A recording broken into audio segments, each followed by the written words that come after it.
In debates about tax systems, you often hear punitive language used. Those of us who are in favour of taxing wealth will often say the current system punishes working people. Punishing poor and ordinary people when the poor are being penalised. And those who wish to maintain the current system will say taxes on wealth punish the wealthy. If you've got more than 10 million, we punish you. Punishing rich people by massively taxing them. It's very emotive and very effective, and I'm not saying that we should stop using it, but we do need to know how to combat it when others use it. So this video is going to look at the reasons for tax, a few different types of tax, and a few ways to argue your case. Let's get into it.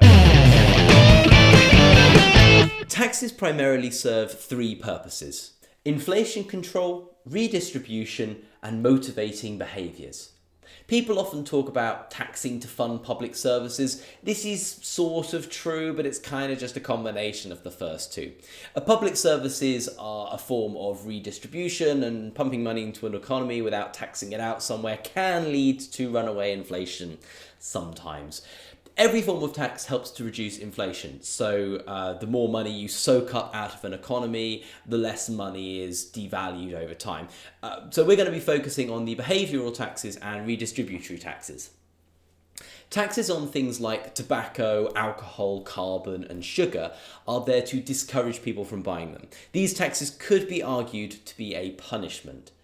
People often counter-argue, often in a somewhat condescending tone, with No, these taxes are not a punishment. They're there to help protect people from themselves, which is annoying, but also somewhat true. I mean, one of the things that limits how much I drink down at the pub is how expensive a round is. VAT incentivizes people to buy essentials by punishing the purchasing of non-essentials. We won't get into the absurd definitions of what is and isn't essential. That's for another video. But it's important to know that VAT is regressive. Low-income households will spend a higher proportion of their income paying VAT than high-income households. The point is, different taxes are there for different reasons. And in the same way that behavioural taxes don't redistribute money, redistributory taxes aren't there to discipline behaviour. Income tax is an essential way to moderate income inequality. It's not about punishing people for working. Capital gains tax was introduced in the 60s not to discourage people from buying and selling assets that accumulated in value. It was introduced because otherwise you end up with a wildly unequal system. We are now calling for a wealth tax and other changes to the tax system to address growing wealth inequality. This has nothing to do with punishment. But all of this is rather long and complicated to explain to someone who is just making a bad faith argument. So instead, I'm going to give my slightly devious response. Okay, let's accept the clearly incorrect premise that all taxes are behavioural. Look at Elon Musk. Does he strike you as a happy man?